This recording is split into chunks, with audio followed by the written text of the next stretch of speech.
even though, a death of a child is big, a death of a child is so painful, but at the same time, for me, for my own experience, as much as it hurt me, it also healed me, truly. Personally, the big thing that came out of this is really knowing Him, knowing God as He is. Because really, I don't think I can personally say I knew Him as I know Him now before this. And I can even say for sure that I don't think I would know Him as much as I know Him now without this. Before this, I can say that I knew about God, honestly, but now I know God. I can probably say this. I mean, one thing is, in fact, the song that we were singing a lot during that period goes like this: precious name, how sweet, hope of earth. Joy of heaven and hope of earth. So really, that's probably the first time I truly understood the meaning of the song. Really, Jesus is the joy of heaven. Without Jesus, there is no heaven, or there is no joy. Really, He is also the hope of earth. We think that, there is something good which can come out of this earth. So truly, if you ask me right now, would you want Miriam to be back? No, honestly. So really, we think that, going to heaven is a loss. No, it's not a loss. I've heard, like Mother saying, if he was alive, he would have been married. He would have kids. I would see grandkids. I wish I had seen this. And I heard this from a mother just recently. And I asked her, that's it? That's it? This is all you want for him? Or do you want eternal life? How I wish he was here. For what for? What is there on this earth that is so enticing? And she said, you're right. It's ugly. I don't want him here. Yeah. So there should be perspective, like Mingy said. We never said Miriam died. Have you ever said she died? I've never said that. I've always said she's gone to be with the Lord. That's one thing I say. Another thing, I never talk about my loss. She was not my loss. She was my gain. I never said, I lost Miriam. No. She was my gain. Because through that pain, I got to know the Lord, like Mengi said. I got to see heaven in a whole perspective. I got to see the resurrection, the fact that Christ defeated death. It was a whole meaning. Had it not been for that truth, do you think we would think about heaven? If He didn't defeat death, there's no way you can think about heaven. And I'm reminded of this verse where Paul says, if your hope is for this life only, you are to be counted as miserable. I don't want to be miserable because my hope is not for this life only, because there's a life that Christ has for us that we will live forever with Him. I've never experienced this kind of loss in my family. And we were talking earlier, I am a family of 9. We're 9 kids, and all of us are living. My mother passed in 2016, so really several years. She was 88, my father was 92. So really, we've never experienced a real loss like that in our family. So I took it for granted. I mean, really, my kids, of course, will be with me, forever, really, till I pass on. I didn't know that something like this can happen to me. It has never occurred to me. I cannot even imagine it. But God has seen it, and He has allowed it. He has allowed it for His own reason. I don't know why. But I know one thing. Really, He has allowed it because He's God. And I'm not. It's not really that Mengistu or Azeb will be able to cope this, to cope with this, and they're strong. No, he trusts his own strength. He trusts his own comfort. Actually, Yes. Actually, we had people who came to the funeral, and some of them would say, "God really, trusted you." And Mengi's response was, "No, He didn't trust us. He trusted His grace." the grace that is, that is Sufficient, yes. sufficient. Yes. And when I thought of the word sufficient, you can take the loss of a child as something big, but there's this grace that is sufficient for that grief, for that amount of grief. Whatever we You pass know, on through. whatever. Pass on. I've heard of people going to this Luxor, to go visit, and wondering how is she going to bear it, and then you see the mother or the father who are really peaceful because this is this grace. It's overwhelming when you hear the loss of 2 children at once. It's overwhelming, but you see the parents who are peaceful, and that's grace that is sufficient for that.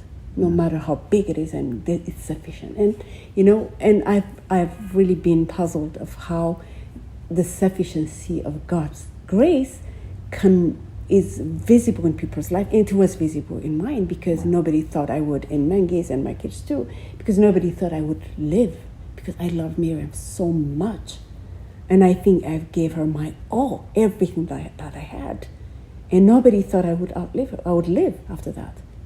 But there was grace that the Lord relied on, that He would give me to go through this fire. In James 1, where it says, and I love it, I memorized it because I love it. It says, count your pure joy when you're faced with trials, because you know that the testing of your faith will bring perseverance, and perseverance must finish its work to make you mature and complete. And I know, Mengi, same for both of us, we have never been the same. Not because we have been broken and, we came out of it, but the way we worship God, the way we relate with God, the way He relates with us, the way we see God, we see heaven, we see hell, is different now. He has made us mature and complete in Him. That's the maturity that I see in myself. Never had we ever thought I would stand in front of like 300, 400 people and boldly proclaim this truth. Never. It's never. But he made me bold to witness to people, to talk to people, to encourage them. Count your pure joy. How could you count loss pure joy? How can you? You can't. The testing of your faith will bring perseverance, and must finish His work to make you complete.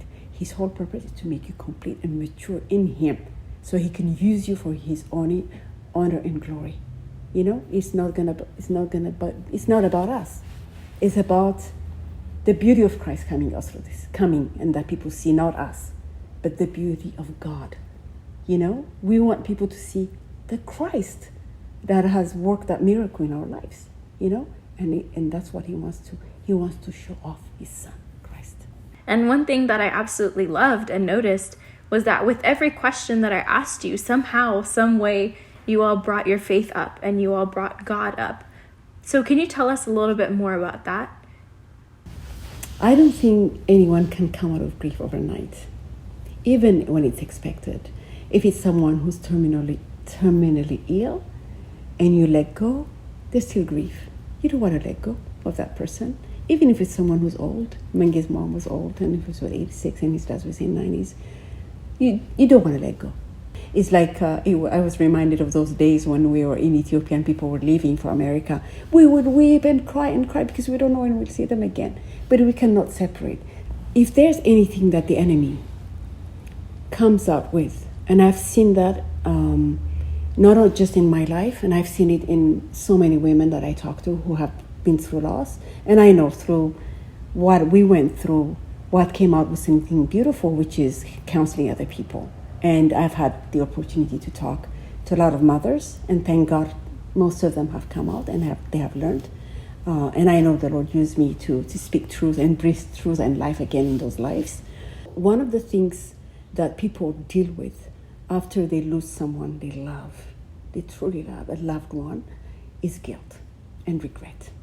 Okay, it starts with accusation. You should have done this. It's a voice that speaks to you. You think it's your voice, but it's not. That's the voice of the enemy. I know for sure that's what it is. In fact, I was just talking to a mother who deals with that, who had lost a daughter, and she's dealing with that voice. And I told her, you have to differentiate between your voice and that voice that tells you otherwise, okay? And this is not the voice audible. There's this thought that crosses your mind. For me, it started with me driving back and forth that place where we had the accident. I could not avoid because I have to go drop off my other daughters to school and back. Mengi goes through that to work probably that way. Maybe he could avoid it. Each time I come up that hill and you see that cross that my church youth group had put the cross there, there's this voice that comes and tells me, this is where you lost her. This is where you lost her. What does that mean? Just weep, cry, kill yourself or something, you know? And I would literally open the window and say, absent from the body, present with Christ. And I would go by. And it never bothered me again. But there were other voices. I go to Walmart and we would go to that area where we walked with Miriam. And how about that little umbrella you didn't get her? How about that little poncho that she's been asking, that she begged you to get her? How about that little thing? That voice just comes and comes. And I would just leave everything and go to my car and weep. Each time I walk in, it comes back. And one day I said, no, I'm not going to allow this. I'm not going to allow it. Because when guilt is like a nest, if it's nests, you know, nest is like pieces, and if it's nest in your heart, it becomes so huge, you cannot live anymore. You cannot find purpose to live anymore. You cannot be functional again. You know, if guilt piles up, it's one guilt after another, after another, after another, and it could go on for a lifetime. And I had to live for my other daughters, you know. And Mengi was telling me whenever he goes to work, he says, Azeb, you have to wake up, because the girls need you, have to go to work. Come on, Azeb, come out of bed, please. And he has to go. We have to eat. He has to bring bread, right? It's a process, of course. You know, you don't get better overnight. No matter how good in your Christian walk it can be, you go through that. But you can shorten it if you come to terms with the Lord. If you tell him, Lord, I can't, but you can. And throw yourself on him. Is it easy?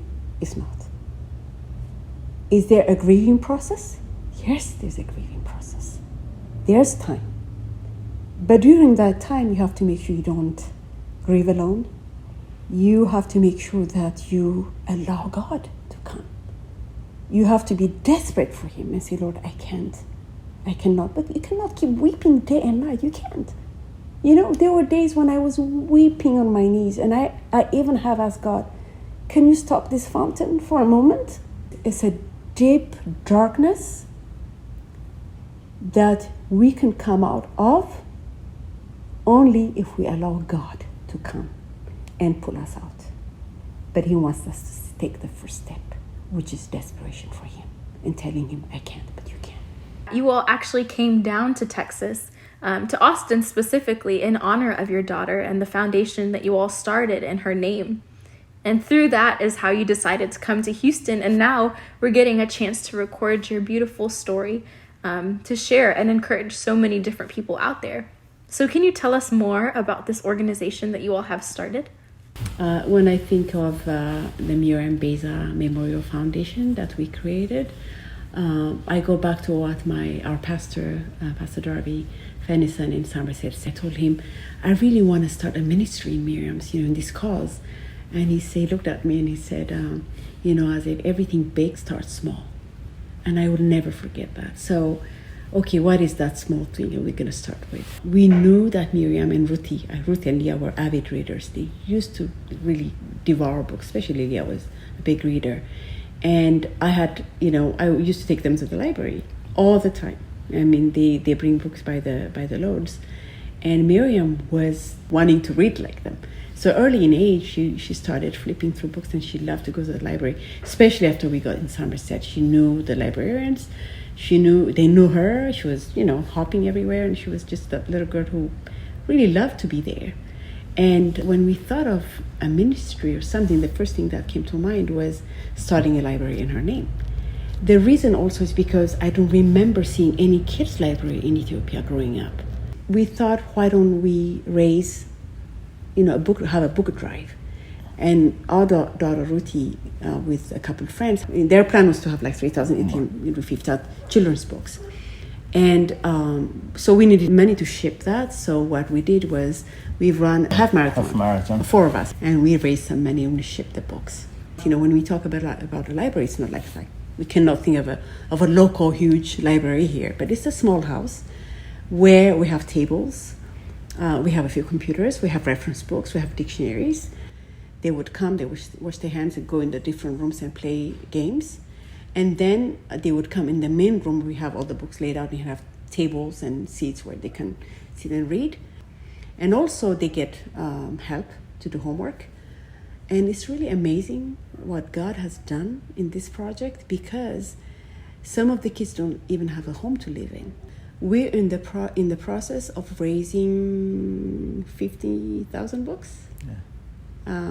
And that's the next plan, because we have to replenish.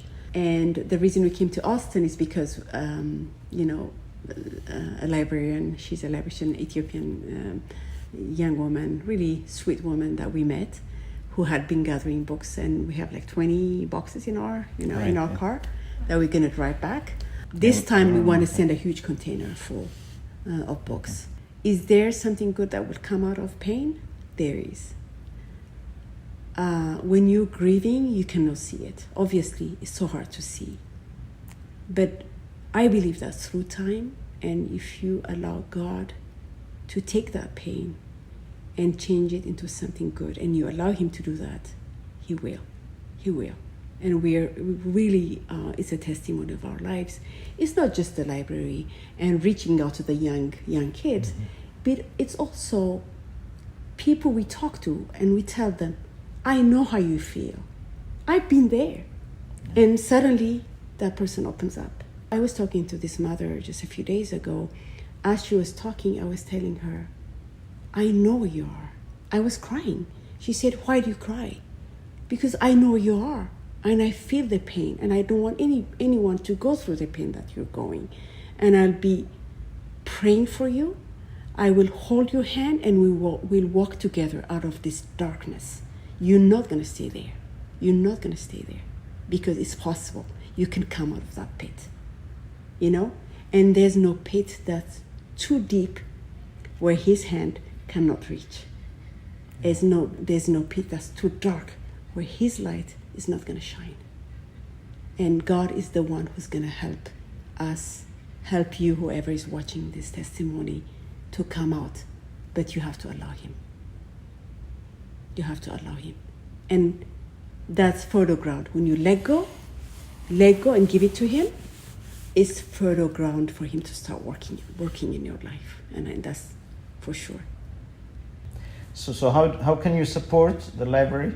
I think, we have a website. The website is called miriambeza.org. If you go to that website, there is where you can donate money, and, the things that we do, you can understand and you can support. Once again, Dr. Mengistu and Azeb, we can't thank you all enough for being so willing to be extremely vulnerable and honest, not only about the things you all faced, but also some of the things that you've seen and the people that you counsel and the people that you've been able to impact with your story. And to you all, our Pass the Bible On family, we just again really want to thank you for tuning into our channel and for watching this video. I hope that your faith was as encouraged as mine was listening to these two amazing individuals share their story and see what God has done for them in their lives. Please be sure to share this video with others and to subscribe to our channel. And if you all want to contribute to this wonderful foundation, we'll have their link in the description box so you can find more information. May God bless you all.